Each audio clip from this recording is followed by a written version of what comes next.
Hello everyone, welcome to our YouTube channel Ankur IAS. आज हम discuss करेंगे मॉनेटरी पॉलिसी ऑफ इंडिया के बारे में। ये टॉपिक खास करके यूपीएससी प्रीलिम्स के पर्सपेक्टिव से बहुत ही इम्पोर्टेंट है और यूपीएससी कई बार इसके ऊपर क्वेश्चंस पूछ चुका है। So what is meant by monetary policy? Monetary policy is a policy of a central bank, जो कि हमारे इंडिया में RBI, reserve bank of India, which influences interest rates, money supply and availability of credit।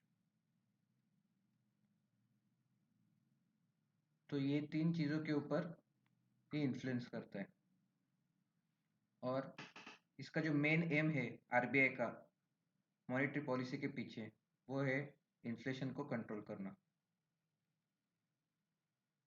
Inflation मतलब महंगाई। तो महंगाई को हम ऐसे समझेंगे कि सपोज 1 केजी ऑनियन के लिए आपको 100 रुपये देने पड़ते 2022 में। तो अगले साल 2023 में अगर आपका इन्फ्लेशन है 4% सीपीआई, सीपीआई मतलब consumer price index. Consumer price index inflation measure करने का तरीका है जो कि रिटेल साइड से इन्फ्लेशन मेजर करता है, जिसको हम आगे के क्लासेस में देखेंगे। तो फिर 2023 में यही 1 केजी ओनियन आपको 100 का 4% और 4 तो 104 रुपये में मिलेंगे। तो इस तरह से महंगाई काम करती है। तो अब हम जानेंगे कि what is the main goal of monetary policy of India. तो मेन गोल ये है कि प्राइस स्टेबिलिटी रहनी चाहिए कंट्री में, क्योंकि प्राइस स्टेबिलिटी होने के बाद ही कंट्री का सस्टेनेबल ग्रोथ पॉसिबल है। क्योंकि आप समझिए कि इन्फ्लेशन बढ़ता ही जा रहा है। सपोज आज 4% है ये साल, अगले साल 6% है, वन सो ऑन। तो गुड्स के प्राइजेस तो बढ़ते ही जाएंगे, पर इसका मतलब ये नहीं कि आपका इनकम या वेजेस सेम ही तरीके से बढ़े। तो उस हिसाब से डिस्क्रिपेंसी पैदा होगी और आपके सेविंग्स ये इन्फ्लेशन में कम होते जाएंगे। जो परचेसिंग पावर है वो भी कम होती जाएंगी। उसके हिसाब से कंजम्पशन कम होगा और उसके हिसाब से इकोनॉमी की ग्रोथ भी कम हो जाएगी। तो ये है इन्फ्लेशन ज़्यादा बढ़ने का नतीजा। अब हम समझेंगे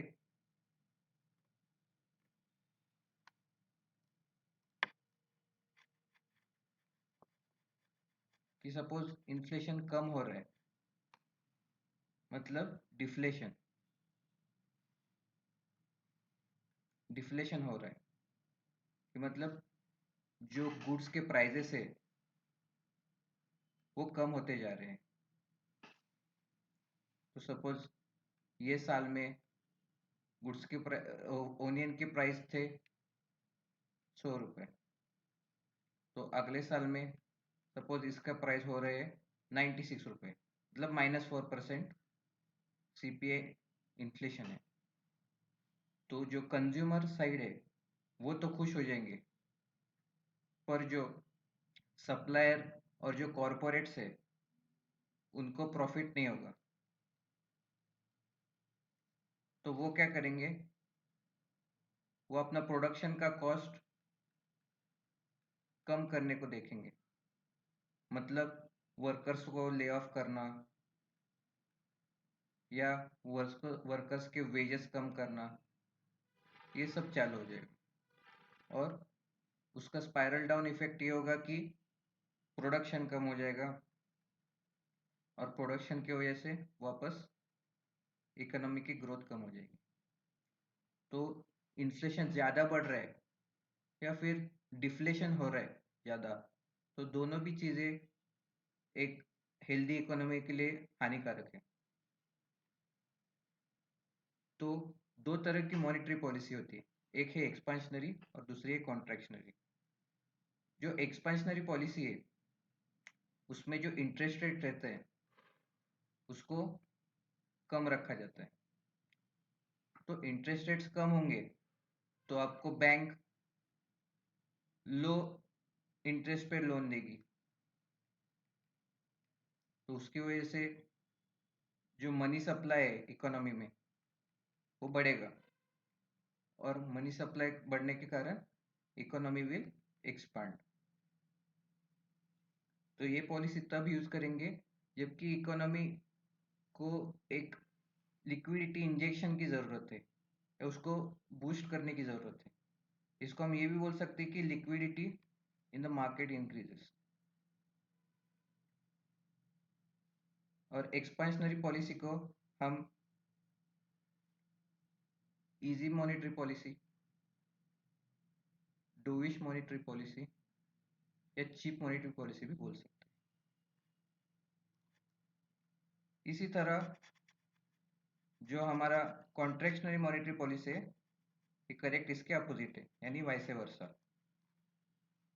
तो जो जो कॉन्ट्रैक्शनरी मॉनेटरी पॉलिसी है उसमें जो इंटरेस्ट रेट्स है उसको ज़्यादा रखा जाता है। तो बैंकों के लिए जो वो लोन देते हैं वो हाई इंटरेस्ट रेट पे देंगे। इसकी वजह से जो मनी सप्लाई है इकोनॉमी में वो कम होगा, या हम बोल सकते हैं कि लिक्विडिटी डिक्रीजेस। तो ये कॉन्ट्रैक्शनरी मॉनेटरी पॉलिसी हम कब यूज़ करेंगे? जब हमारी इकोनॉमी ओवरहीट हो रही है या इन्फ्लेशन बढ़ता ही जा रहा है।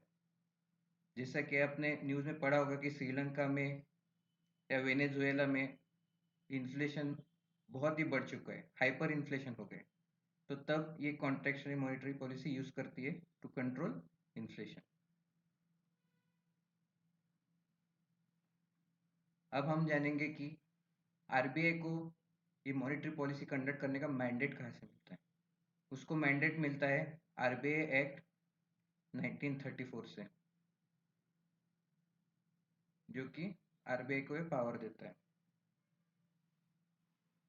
अब हम जानेंगे मॉनेटरी पॉलिसी के रिलेटेड टर्म्स के बारे में।